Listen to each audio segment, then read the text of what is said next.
something about Romney had two opponents, Obama and Romney's own past. Do you still feel sorry for him, like you said you did? Well, I don't feel sorry for him actually, and I never have. I was Just with the second debate tomorrow. During the first debate, Mr. Romney's position was polar opposite of what he had emphatically stated during the primaries, and one of his aides mentioned that in the general election that there would be an etch-a-sketch moment, but that etch-a-sketch politics only works if no one remembers what happened. And in the primaries, Mr. Romney took extreme right-wing positions on tax cuts for the rich, on immigration, on abortion especially, and on financial regulation and other topics. And these have all been reversed. In some cases they've been reversed and then reversed back and back and forth, depending on to whom he's talking. And so I don't know if I can answer the question. He hasn't had to run against himself, and part of that is because Mr. Obama hasn't really pressed him. But once again, it leads to the problem of what do you actually know about someone who, pretends to have different positions on the same subject at different times. And I guess I come down to whether I think that he's, I've used this during the Iraq War, that, were they lying to us or were they lying to themselves?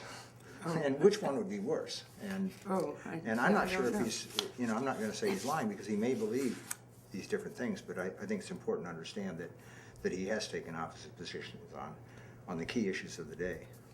Okay, and why do these never show up? Well, I shouldn't say never. I don't read every newspaper in the country. They don't locally show up. They'll never show up nobody here. lists a long list, and when there is such a list, they try to be even-handed and say, this person misspoke and this person misspoke, but well, it isn't. In Arkansas, you don't have the even-handedness. That's not a problem for the. You have the right-wing view, and so Arkansas will be firmly Obama's election. And initially, the Republicans and a lot of people said that the election would be about the economy, and that has completely shifted, because the economy's basically been improving for most Americans.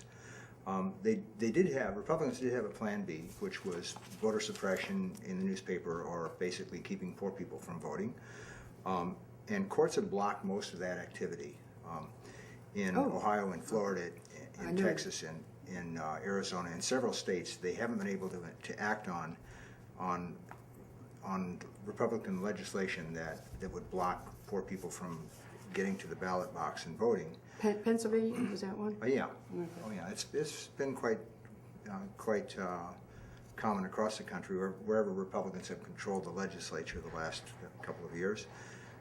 Then they moved on to complaints about poll bias, that the polls were just asking likely Democrats, and so naturally Obama showed a stronger position than Romney. But then as soon as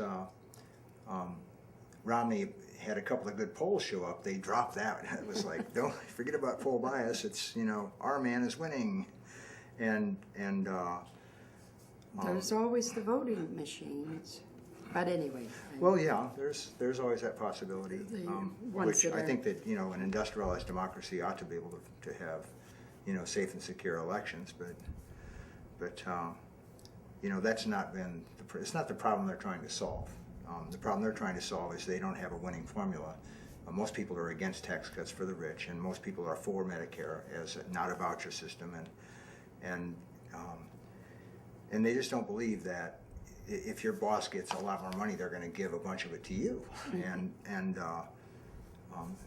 the latest attacks have been on Joe Biden, that he's a big meanie, and he treated that that fine young man so poorly. And the problem was Ryan couldn't defend his position, and he hardly tried. I mean, well, it was so funny. Obama wasn't mean enough, and Biden was too mean, and there's never a happy medium apparently. Well, on tomorrow night, it's going to be up to Obama, and he's going to have to to tackle real issues and not try to look like the reasonable, nice guy. Yeah. And I'm going to call this the funnel, which is the in media the selection of facts that leads people to think that there are only two choices, and sometimes it ends up one of those choices is so bad there's really only one choice. Somehow or another, we're funneled into thinking there's only one thing to do. Joseph Goebbels, the Nazi propaganda minister, described it very accurately. Never allow the public to cool off. Never admit a fault or wrong. Never concede that there may be some good in your enemy. Never leave room for alternatives. Never accept blame. Concentrate on one enemy at a time and blame him for everything that goes wrong. People will believe a big lie sooner than a little one, and if you repeat it frequently enough, people will sooner or later believe it. Everybody should memorize that paragraph from Herr Goebbels and be aware that this could be happening. So I want to give one historical example of funneling from 4 years ago. The time pressure, in addition to Goebbels' advice about never leave room for alternatives, was evident in the events that occurred in early October 2008. To ease economic strains, and specifically a credit crunch, Treasury Secretary Henry Paulson proposed a $700 billion plan to subsidize large investment firms by buying up their bad mortgages, a plan that would give him unprecedented powers. This proposed bailout immediately received angry opposition from several political directions and criticism from economists. Most of the media did not convey the news that over 200 academic economists at the nation's top universities sent a letter to Congress criticizing the plan and urging legislators to take their time. Or the media did not report that alternative proposals were made by credible economic experts, including Nobel laureate Joseph Stiglitz. When the House of Representatives initially rejected the Paulson plan, many opinion makers vilified them for their failure to do the right thing, for listening to their angry constituents, and other motives that they considered petty. So the mantra of the day was, we have to do something. And the only something ever mentioned was the Paulson plan. So by renaming this a rescue plan instead of a bailout, pundits thought the PR problem was solved.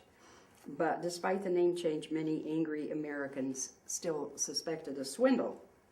Similar pressure tactics had been used by the Bush administration to propel the Patriot Act and other important legislation through Congress at a speed that prevented any real reflection or even the reading of a long and complex bill.